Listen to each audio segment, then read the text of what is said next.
Hey guys, so this is just a short, I guess, tutorial on drawing lips. So basically I noticed that a lip consists of these shapes. And do big circle, another one,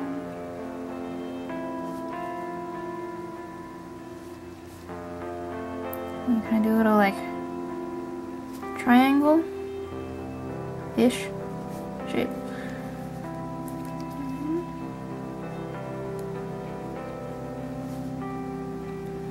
Same kind of thing, be a little more elongated. And do another little triangle type shape.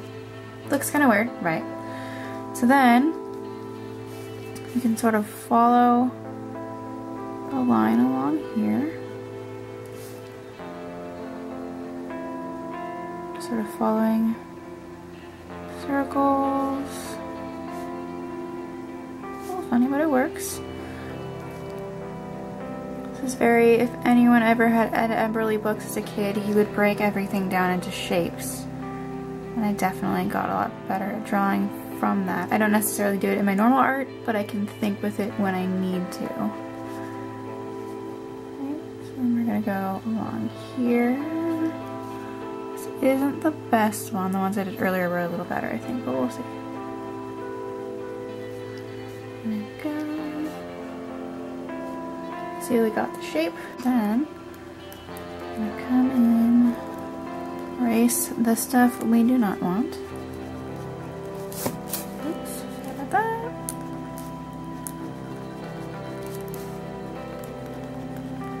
You can of course do the shapes in different patterns and proportions as you want. Then we have a pretty simple lip shape. And the way I generally color things, this is another thing I was thinking with earlier, is that lips sort of have a roundedness to them. It's sort of like, if you're coloring it in, it's like you're drawing a bunch of little curved lines. So you can almost just sort of throw one in, then do the same sort of pattern.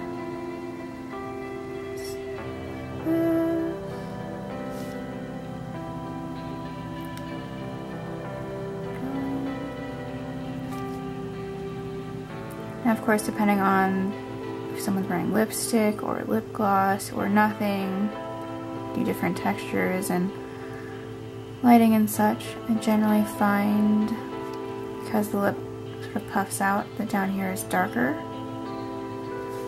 And throw things in having like this.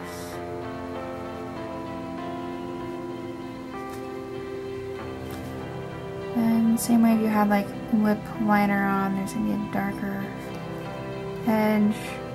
Really just goes where shadows would naturally go. This is a little, I like to use a tissue or a Q-tip to blend. Actually, it works really well, but I don't want to take the time to grab that because I'm trying to make this really short. I'm gonna do kind of the same kind of structure, so you can see how it has that curved look. Even accentuate it, honestly, because lips kind of do that depending on the person.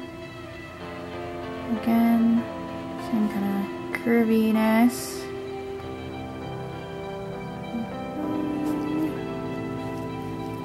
Now, I generally draw things as if there's some sort of shine on the lips, so I like to leave the bottom a little bit blank.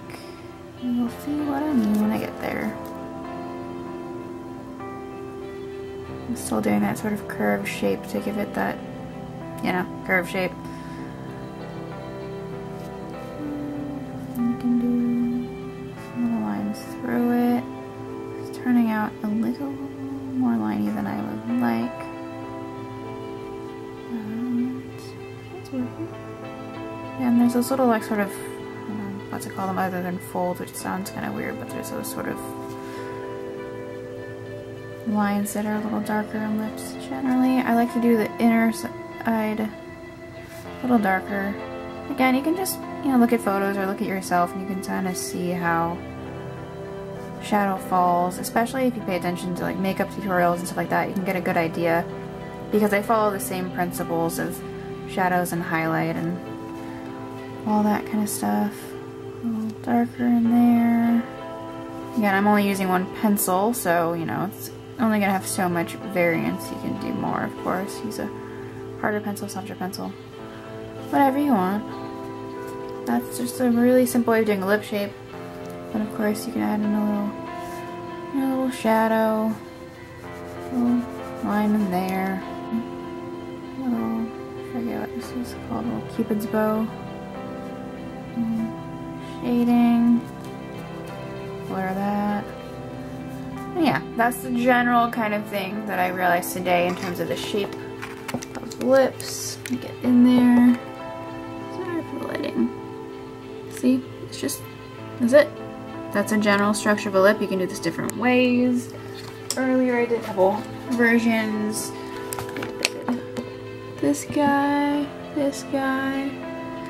But yeah, that's the basic structure. And if any of you guys try this, I'd love to see how it turns out. That's it.